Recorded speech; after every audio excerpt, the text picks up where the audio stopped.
দর্শক, আপনারা দেখছেন D9 বাংলা আর আমি আনসার আলী। এই মুহূর্তে আছি বসিরহাট উত্তর বিধানসভায়।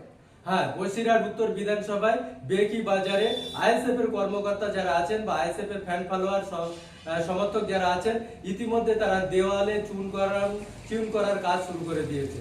আপনারা পিছনে দেখতেই পাচ্ছেন, এখানে আইএসএফ এর লোগো আঁকা হয়ে গিয়েছে। আর কয়েকদিনের মধ্যেই হয়তো আপনারা দেখতে পাবেন আইএসএফ এবং সিপিএম এর জোট সম্পন্ন হয়েছে। এমতো অবস্থায় আমরা কথা বলবো বসিরহাট উত্তর বিধানসভায় আইএসএফ এর লড়াকু নেতা এবং সেখানকার ভূমিপুত্র অবজারভার কালিমুল্লাহ সাহেবের সাথে আমরা কথা বলবো তার সঙ্গে। তিনি এ বিষয়ে বিস্তারিত কি বলছেন দেখুন সেই ভিডিও। যখন অবজারভার নিয়োগ করা হয়েছিল তখন একটা ঘোষিত নীতি এক ধরনের ইউটিউবে কিংবা সোশ্যাল মিডিয়ায় ভাইরাল হয়েছিল যে যেখানে অবজারভার হচ্ছেন সে সেখানে পরবর্তীকালে প্রার্থী হবে। তো বসিরহাট উত্তরের আপনি অবজারভার, আপনি কি প্রার্থী হওয়ার ব্যাপারে কতটুকু আশাবাদী? না, এটা মিডিয়ার প্রচার। এটা আমাদের অফিসিয়াল রাজনৈতিক আমাদের দল থেকে অফিসিয়ালভাবে প্রচার ছিল না। আর প্রার্থীর বিষয়টা সম্পূর্ণ আমাদের কেন্দ্র কমিটি যারা আছেন তেনারা নির্ধারণ করেন। বিশেষ করে আমাদের চেয়ারম্যান আছেন, আমাদের প্রতিষ্ঠাতা আছেন, প্রার্থীর বিষয়টা তারাই নির্ধারণ করে। এখানে প্রার্থী আমি হব কি XYZ কে হবে সেটা বিষয় না। আমরা সেটা ফ্যাক্টে আমরা রাজনীতি করতে আসিনি, আর সেটা মাথায় নিয়েও রাজনীতি করি না। আমাদের টার্গেট হলো এখানে তৃণমূল কংগ্রেসকে হারাতে হবে, বিজেপিকে হারাতে হবে, আইএসএফকে জেতাতে হবে। প্রার্থী যাকে দেবে দল, যদি আমাদের পার্টির প্রতিষ্ঠাতা এবং পার্টির চেয়ারম্যান যদি XYZ কলাগাছকেও দাঁড় করিয়ে দেয়, আমরা এখানে তার জন্য লড়াই করব এবং তাকে এখান থেকে জেতাবো। আমাদের টার্গেট হলো তৃণমূল কংগ্রেসকে হারিয়ে একটা স্বচ্ছ মুখ, একটা শক্তিশালী নওশাদ সিদ্দিকী আর একটা নওশাদ সিদ্দিকী বসিরহাট উত্তর থেকে বিধানসভায় পাঠানো। সুতরাং প্রার্থী কী হবে সেটা ম্যাটার আমাদের ওপর করে না। আর আমি প্রার্থী হব কি না হব এইভাবে কোনো রকমভাবে এখন বর্তমান সময়ে দাঁড়িয়ে আমি কোনো মেন্টালিটি এরকম কোনো প্রিপারেশান নিইনি, যেহেতু দলের ওপরে আমরা আস্থা রাখি। আর দল যাকে দেবে তাকে মেনে নিয়েই আমরা এখানে ইলেকশনটা করবো। আর আমার এরকমভাবে কোনো ইন্টেনশন আমার মধ্যে এখনো পর্যন্ত তৈরি হয়নি। 2021 সালে এই বসিরহাট উত্তর বিধানসভায় জোটের প্রার্থী হয়েছিল বাইজিদ আমিন সাহেব। তিনি এখানে ভোট পেয়েছিলেন 47,800 কিছু প্লাস, প্রায় 48,000-এর মতন। তো এবারের নির্বাচনে 2026 আর 21 আকাশ জমিন ডিফারেন্স। তখন সবে আইএসএফ দল গঠন হয়েছিল, এখন 5 বছর অতিবাহিত। এই মুহূর্তে এখানে কত ভোট আশা করছেন এবং কত মার্জিনে জিতবেন এরকম সম্ভাবনা দেখছেন আপনি? না, এই মুহূর্তে আমরা 21 সালে যখন ইলেকশনটা লড়েছিলাম তখন আমরা রাজনৈতিকভাবে সেইভাবে সংগঠনটা গুছিয়ে উঠতে পারিনি। যেহেতু আমরা একটা সংগঠন করতাম, স্বেচ্ছাসেবী সংগঠন করতাম, সেই সংগঠন থেকে আমরা কনভার্টেড হয়ে রাজনৈতিক দলটা করেছিলাম। আর প্রত্যেকটা বুথে আমরা পৌঁছতে পারিনি। আর 21 সাল থেকে 26 সাল পর্যন্ত আমরা একটা লং সময় পেয়েছি, 5 বছর সময় পেয়েছি। আমরা তার মাঝখানে লোকসভা ইলেকশন লড়েছি, পঞ্চায়েত ইলেকশন লড়েছি, তারপরে বিধানসভা ইলেকশন। এই যে 5 বছর সময় পেয়েছি আমরা প্রত্যেকটা বুথে সংগঠন তৈরি করতে পেরেছি। আর বিনা সংগঠনে যদি 48,000 ভোট আমরা 2021 সালে পেয়ে থাকি, এবং সংগঠন দিয়ে 1 লক্ষ ভোটের ওপরে তো আমরা অলরেডি আমাদের লিখিতভাবে আমাদের সদস্য যেভাবে তৈরি হয়েছে, 1 লক্ষ ভোট তার ফ্যামিলি দিয়ে 1 লক্ষ ভোট এখানে আমাদের হাতে চলে এসছে অলরেডি। আর একটু যদি আমরা মেহনত করতে পারি এবং যেভাবে তৃণমূল কংগ্রেসের একটা পার্সেন্টেজ যেভাবে আমাদের সঙ্গে যোগাযোগ করছে, শাসক দল থেকে যেভাবে বিভিন্ন পঞ্চায়েত থেকে যারা আমাদের দলে জয়েন করছে, যেহেতু ওগুলো আনঅফিসিয়ালি করা হচ্ছে, মানে অফিসিয়ালি করলে তৃণমূল কংগ্রেস তাদের ওপর আবার চোটপাট করতে পারে, বিভিন্ন রকমভাবে তাদের হ্যারাসমেন্ট করতে পারে। আনঅফিসিয়ালভাবে যেসব মেম্বাররা রানিং মেম্বার থেকে শুরু করে রানিং অনেক পদাধিকারী যারা আছে তারা আমাদের সঙ্গে ইনডোরভাবে যোগাযোগ করেছে এবং জয়েন করেছে। তারা বিভিন্ন পঞ্চায়েতে বিভিন্ন বুথে তারা কাজ করছে। এই সব ভোটগুলো যদি আমরা ঠিকঠাকভাবে ইউটিলাইজ করে যদি আমরা নিয়ে আসতে পারি, এখানে মিনিমাম 20-30 হাজার ভোটে আমরা এখান থেকে জয়লাভ করব। একটা বিধানসভায় 80,000 ভোট পেলে জয়ের ব্যাপারে খানিকটা আশা করা যায়। সেখানে বলছেন 1 লক্ষ লোক আপনাদের সদস্য খাতায় নাম লিখিয়েছে, যেখানে নওশাদ সিদ্দিকী ভাঙড়ে 1,09,000 ভোট পেয়ে তিনি জয়লাভ করেছিলেন 26,000 ভোটে। তাহলে কি এখানে কত ভোটে জিতবেন এরকম মনে করছেন সেই হিসাবে? 1 লক্ষ ভোট সদস্য হয়েছে, আমি কথা বলি 1 লক্ষ মানে সদস্য সহ পরিবার যারা আছে, সেটা যদি আমরা ঠিকঠাকভাবে একটা সদস্য যদি 1জন হয় তার পরিবারে 3 জন আছে, সেইটা যদি আমরা ঠিকঠাকভাবে আমরা 1 লক্ষ ভোট অলরেডি পাবো। মানে 20-30 হাজার সদস্য আমাদের মধ্যে তৈরি হয়েছে। তার পরিবার যদি 3 জন করে থাকে 90,000 ভোট আমরা এমনি পেয়ে যাচ্ছি। তারপরে আমাদের সংগঠন আলাদা তৈরি হয়, অনেক সদস্য আছে তারা এখনও সদস্য হয়নি, দলের একনিষ্ঠ কর্মী আছে, তাদের কাছে আমরা এখনও ফর্ম পৌঁছাতে পারিনি। সুতরাং এখানে আমরা আশা করা হচ্ছে 20-30 হাজার ভোটে জিতবো। ভোট ভোট পরবর্তী পর্যায়ে ভোট যে সংরক্ষণ করার বিষয়ে কি ভাবছেন? ভোট তো এবার সংরক্ষণ হবে, যেটা 21 সালে পেরেছিল ওটা এবার করতে দিচ্ছি না। একদম সর্বরকম লড়াই, সর্বরকম চেষ্টা দিয়েই আমরা আটকাবো। যেভাবে ওরা বারবার ভাবছে যে আমরা বিভিন্ন রকমভাবে শুনছি যে আইএসএফ যা করছে করুক, আমরা সময় মতো যেভাবে হয় চুরি করা, আমরা এবার গণনা যেদিন ভোট শেষ হবে সেই দিন থেকে গণনা পর্যন্ত আমরা ভোট কেন্দ্রে ক্যাম্প করে থাকবো। নির্বাচন কমিশনারের সঙ্গে ইতিমধ্যে শাসক দল তৃণমূলের সঙ্গে লেগে গিয়েছে। তারা কিছুটা এসআইআর নিয়ে কিছুটা সাসপেনশন অর্ডার দিয়েছিল। তৃণমূল সরকার, আমাদের মুখ্যমন্ত্রী মমতা ব্যানার্জি বলছেন যে সাসপেনশন কার্যকারী করবো না এই রাজ্যে, কি বলবেন? শোনেন না, ওসব ফালতু কথা। নির্বাচন কমিশন, বিজেপি এবং তৃণমূল এরা যাই করে সবটাই সাজানো নাটক। এরা সাজানো নাটকের বাইরে কিচ্ছু করে না।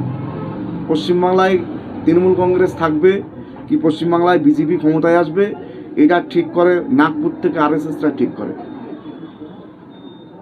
সুতরাং নির্বাচন কমিশন আমাদের বৈশাখ 2 নম্বর ব্লকের বিডিওকে সাসপেন্ড করেছিল। আজও পর্যন্ত সেই বিডিও বহাল তবিয়াতে ব্লকে কাজ করছে। নির্বাচন কমিশনের সাসপেনশিপ অর্ডারকে উপেক্ষা করে এরা নির্বাচন কমিশনকেও মানছে না। নির্বাচন কমিশন তার বিরুদ্ধে কোনো স্টেপ নিয়েছে? প্রত্যেকটা মিডিয়ায় আপনারা দেখেছেন, মেন স্ট্রিম মিডিয়ার থেকে শুরু করে দৈনন্দিন পত্রিকায় পর্যন্ত পাবলিশড হয়েছে। নির্বাচন কমিশন থেকে পাবলিশড হয়েছে বৈশাখ 2 নম্বর ব্লকের ভিডিও অনিয়ম করার কারণে যে 11 জন এক্সট্রা বিএলএ আরও নির্বাচন করার কারণে ওকে সাসপেন্ড করলো, নির্বাচন পর্যন্ত সাসপেন্ড করলো। আপনি আজকে যান, কালকে যান, গিয়ে দেখবেন ভিডিও 2 নম্বর ব্লকে কাজ করছে, বহাল তবিয়াতে কাজ করছে। এর কারণ কি? সর্বশেষ প্রশ্ন, বাদুড়িয়াবাসীর জন্য কি বার্তা দেবেন? বসিরহাট উত্তর বিধানসভায় আগত সামনে ভোটকে সামনে রেখে কি বার্তা দেবেন? বসিরহাট উত্তর বিধানসভায় মানুষকে বার্তা দেব যে আপনাদের সামনে লাস্ট সুযোগ। আমি বারবার বলছি, আপনাদের কাছে এই লাস্ট সুযোগ। আপনারা স্বাধীনতার পর থেকে বিভিন্ন রাজনৈতিক দলকে আপনারা জিতিয়েছেন এবং বর্তমান যিনি বিধায়ক আছেন তেনাকেও আপনারা 2 বার জিতিয়েছেন। কিন্তু বসিরহাটবাসী হিসাবে, বসিরহাট উত্তরের মানুষ হিসেবে আমরা খুব দুঃখিত।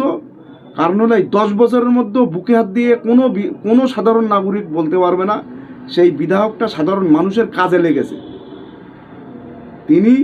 তেনার নতুন সঙ্গীকে নিয়ে তিনি প্লেনে ওঠে, টিকটক করে, বিধানসভায় যায় টিকটক করে, তিনি টিকটক করেই বেড়ায়। সুতরাং সাধারণ মানুষকে বলবো যে আপনারা এই শাসক দল থেকে আমাদের কাছে এর আগে লোকসভায় একজন নায়িকাকে পাঠিয়েছিলেন, সেও টিকটক করত।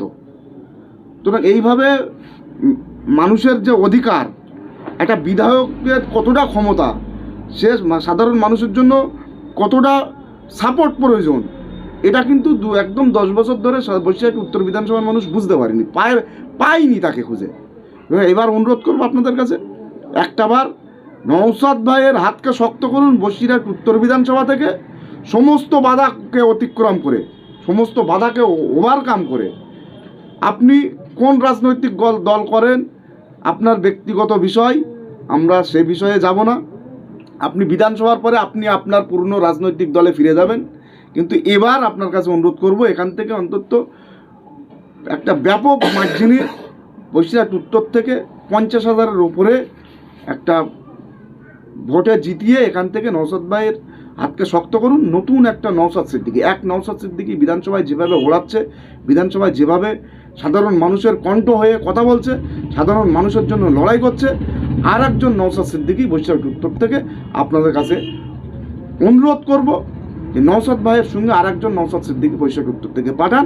তাহলে আপনাদের সমস্ত রকম সুখ দুঃখ কষ্ট সমস্ত রকম বিষয়ে আপনাদের পাশে কিন্তু এই নওশাদ সিদ্দিকীও আপনাদের পাশে থাকবে। যেভাবে নওশাদ সিদ্দিকী পুরো বাংলার পিছিয়ে পড়া মানুষের ছাতা হয়ে দাঁড়িয়ে আছে, বসিরহাট থেকে আপনারা যাকে পাঠাবেন এই বসিরহাট উত্তর বিধানসভার মানুষের জন্য পুরো ছাতা হয়ে ঢাল হয়ে আপনাদের পাশে দাঁড়াবে।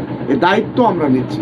সুতরাং 26-এর যে নির্বাচন আসছে, বিধানসভা নির্বাচন আসছে, এই বিধানসভা নির্বাচনে আপনারা বসিরহাট উত্তর থেকে একদম নির্দ্বিধায় আইএসএফকে জেতান। আইএসএফ আপনাদের পাশে যেভাবে ছিল, আগামী দিনে একটাবার সুযোগ দেন, আমাদের আপনাদের সেবা করার সুযোগ দেন। আপনারা বিভিন্ন রাজনৈতিক দলকে সেবা করার সুযোগ দিয়েছেন, এরা কতটা সেবা করেছে আমরা দেখেছি। কেউ ভ্যান চালাতো, সে স্করপিও গাড়ি চালায়। আমরা এই ধরনের সেবা করব না, আমরা অরিজিনাল মানুষের যেটা সেবা করার এই সুযোগটা দেন, আমরা আপনাদের সেবা করতে চাই।